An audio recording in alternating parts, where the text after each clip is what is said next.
Assalamualaikum warahmatullahi wabarakatuh. Welcome back to my YouTube channel. Balik lagi bersama aku, Lia Elia. Di video pembahasan kali ini kita akan membahas tentang beberapa soal tipe soal UTBK tahun yang sebelumnya ya. Oke, yuk langsung aja kita masuk ke pembahasan soal-soal UTBK.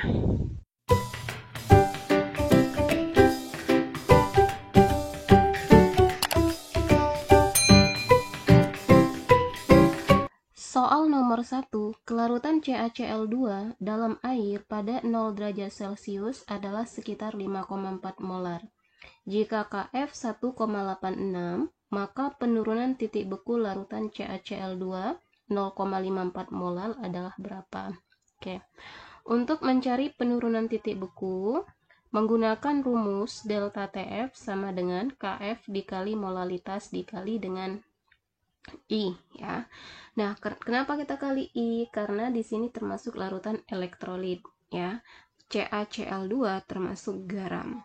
Karena alfanya tidak diketahui, artinya nanti I-nya sama dengan N. Artinya akan kita uraikan CaCl2 menjadi ion. CaCl2 kalau kita uraikan menjadi Ca2+ plus 2Cl-, sehingga kita dapat nilai N-nya 1 ditambah 2. 1 ditambah 2 sama dengan 3. Karena dia termasuk elektrolit kuat, maka nilai I sama dengan N. Sama dengan N sama dengan 3. Oke.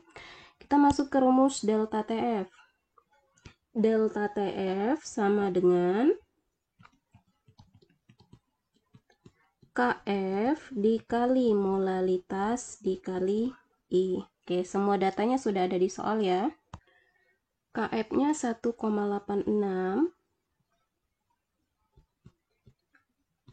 dikali molalitasnya 0,54 molar dikali I-nya sama dengan 3. 1,86 dikali 0,54 dikali dengan 3, hasilnya sama dengan 3 derajat Celcius. 3 derajat Celcius. Oke, ada nggak jawabannya? Ada, jawabannya adalah C. Oke, paham ya? Jadi kelarutan di sini tidak berpengaruh dalam mencari nilai penurunan titik beku. Soal nomor 2, pH darah dalam tubuh manusia selalu konstan. Sebab dalam darah manusia selalu ada ion hidrogen karbonat dan CO2 yang terlarut yang berfungsi sebagai larutan penyangga. Oke, untuk yang pertama pernyataannya, pH darah dalam tubuh manusia itu selalu konstan. Benar. Kenapa? Karena nanti akan dinetralkan oleh suatu larutan penyangga.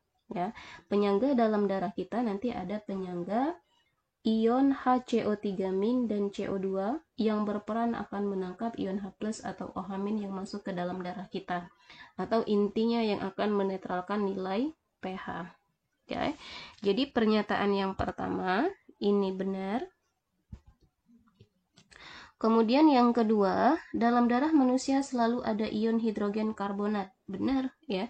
Tadi ion hidrogen karbonat dan CO2 ini akan menangkap ion H+ dan OH- yang masuk ke dalam tubuh kita yang berfungsi untuk menetralkan pH, sehingga pH dalam tubuh kita akan menjadi konstan. Oke, benar juga ya. Jadi pernyataan yang pertama dengan yang kedua ini berhubungan. Benar-benar berhubungan, jawabannya adalah A. Oke, nanti ini kita tulis alasannya ya. Soal nomor 3, untuk memperoleh konsentrasi Cl- 0,1 molar, maka 250 ml larutan CaCl2 0,15 molar harus diencerkan sampai berapa kali volumenya ya. Nah, berarti di sini termasuk pengenceran dengan air ya. Pakai rumus M1 kali V1 sama dengan M2 kali V2. Kita cari dulu berapa konsentrasi Cl- di dalam senyawa CaCl2. Konsentrasi CaCl2 0,15 molar. Oke. Kita butuh konsentrasi Cl-. Berarti pakai perbandingan koefisien 2/1 kali 0,15. 2/1 kali 0,15 hasilnya 0,30 atau 0,3 molar.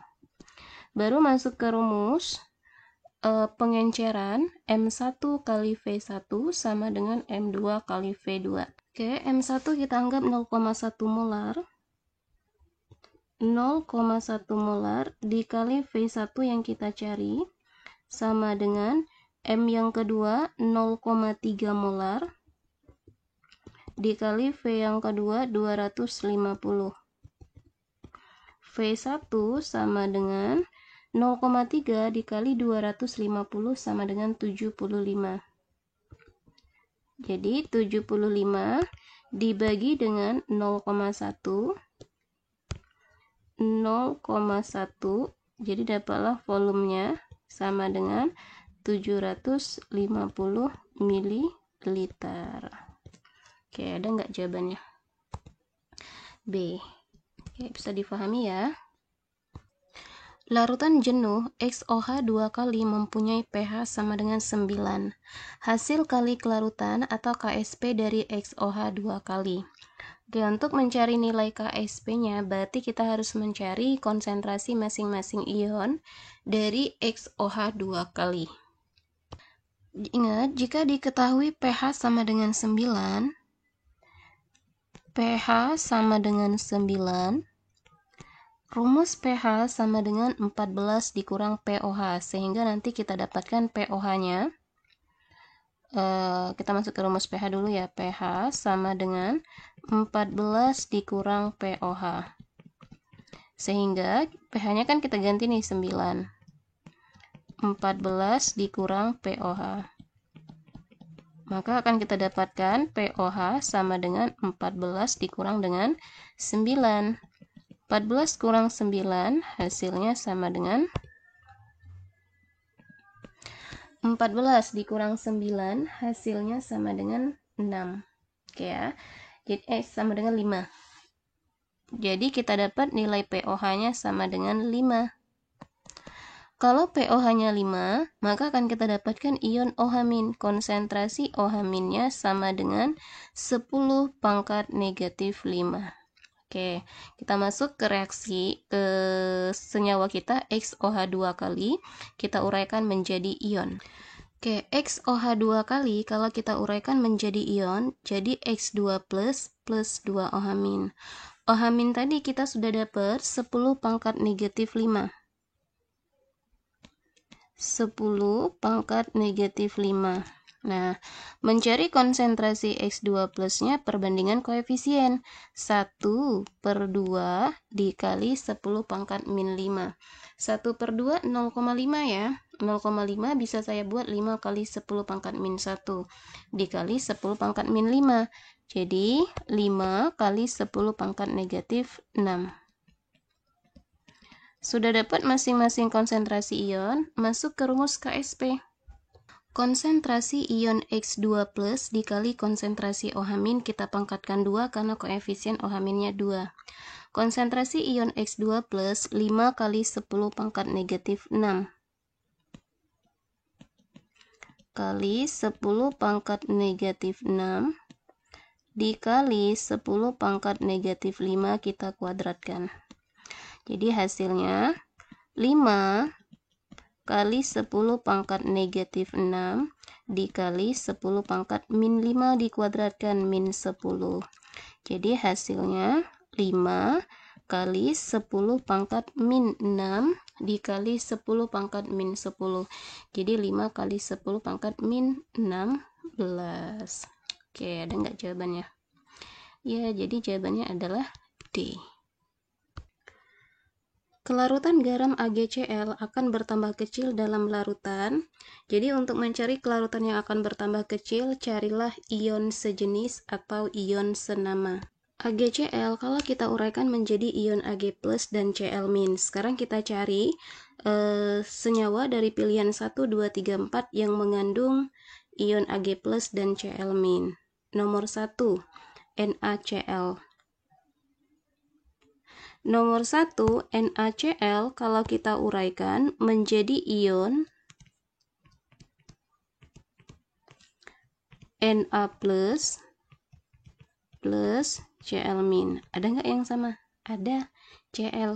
Artinya nomor 1 benar. Ingat, kalau nomor 1 benar, 3 pasti benar. Triknya ya. Nomor 3 coba kita buktikan. AgNO3. Kalau kita uraikan menjadi Ag plus NO3 min. Benar juga ya, ion sejenisnya yang sama adalah Ag. Oke, kalau 1 benar 3 benar, langsung cek nomor 4. Nomor 4, NH4OH. NH4OH kalau diuraikan menjadi NH4 plus OH min. Salah ya, karena tidak ada ion yang sama. 4 salah, belum tentu 2 salah. Kita cek juga nomor 2. Nomor 2-nya NaCN. NaCN diuraikan menjadi Na plus Cn min. Salah, nggak ada yang sejenis. Jadi yang benar adalah 1 dan 3. Kalau 1 dan 3 yang benar, jawabannya adalah B. Jadi jawabannya B. Soal nomor 6, kelarutan garam AgCl dalam larutan NaCl 0,02 molar lebih besar daripada kelarutan AgCl dalam air. Benar nggak kira-kira? AgCl dalam NaCl katanya lebih besar daripada kelarutan AgCl dalam air. Salah ya. Kenapa? Karena kelarutan AgCl dalam air akan lebih besar dibandingkan dengan AgCl di dalam NaCl. Kenapa? Karena dalam AgCl dan NaCl itu mengandung ion sejenis. Ingat, kalau ion sejenis atau ion senama akan memperkecil kelarutan. Jadi yang pertama itu salah. Oke, jadi pernyataan yang pertama ini salah ya. Kemudian, garam AgCl dan garam NaCl mengandung ion sejenis. Benar. Apa yang sejenisnya? Yang sejenisnya sama-sama mengandung ion Cl-. Yang di AgCl ada Cl-, kemudian di NaCl mengandung ion Cl- juga. Nah, jadi sama-sama mengandung ion Cl-. Itu ya, ion senamanya ya. Ion senamanya. Jadi pernyataan yang kedua benar. Kalau salah benar, jawabannya adalah D.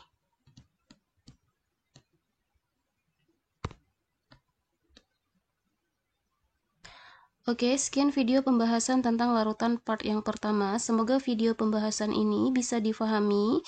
Dan jika video ini bermanfaat buat kalian, share ke teman-teman kalian ya, biar manfaatnya lebih banyak lagi. Oke, saya akhiri. Wassalamualaikum warahmatullahi wabarakatuh.